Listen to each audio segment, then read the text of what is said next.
This is JC with Tulsa Arcades, and I wanted to do a quick video showcasing some of the changes that we've done to our Nintendo Switch Pinball Cabinet. I guess you could say this is version 3. Before we had the cable that came out here. Now we've got the hidden USB-C.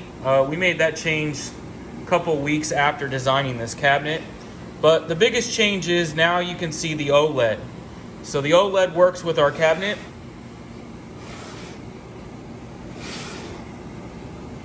So now I'm going to show you the installation and setup process. As you can see, we have the Nintendo Switch OLED here. I'm going to show you how to install this into our cabinet.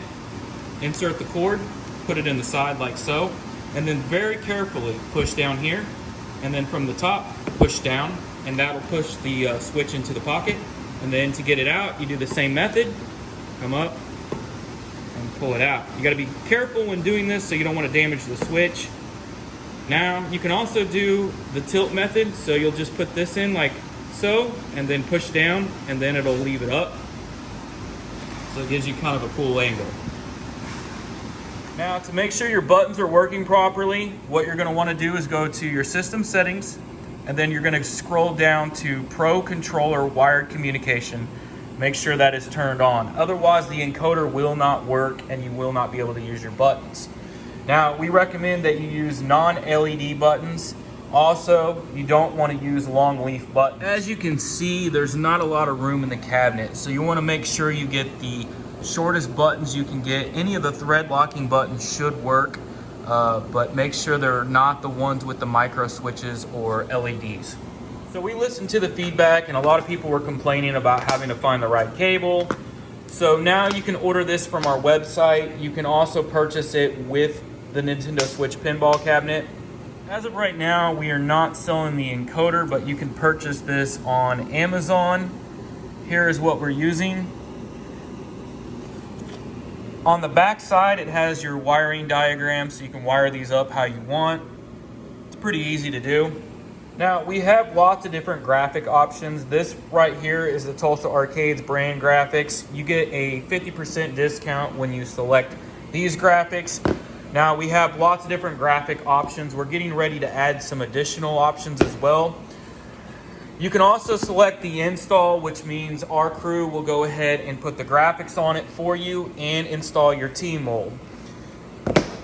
Now, if you do not select this option, you'll have to put your own graphics on and T-mold as well. When you apply your T-mold, make sure it looks exactly the same way you see on this cabinet. You'll come down to the very end here and you'll notch this out. That's so this bottom panel can slide in and out so you can get access to your buttons. Taking a look at the construction of the cabinet, we're not using any cam locks or wood screws. We used to use kits back in the day that had cam locks, and we noticed the quality is just not there with cam locks. So basically everything that we do is dado constructed. CNC goes in, makes a pocket, then we put a bunch of clamps and glue the shell together. This is high quality. With dado construction, you're not going to have issues with the cabinet falling apart. Well built, high quality, solid cabinet. You could probably toss this thing on the floor and it's just going to crack and chip. It's not going to bust apart. It's a really nice cabinet. So let's get into some gameplay now.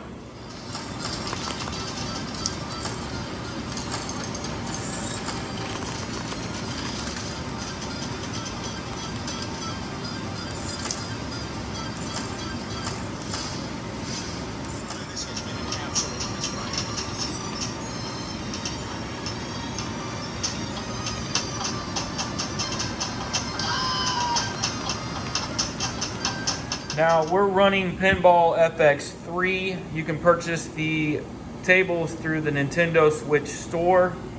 We have quite a bit installed here. Let's load up ET.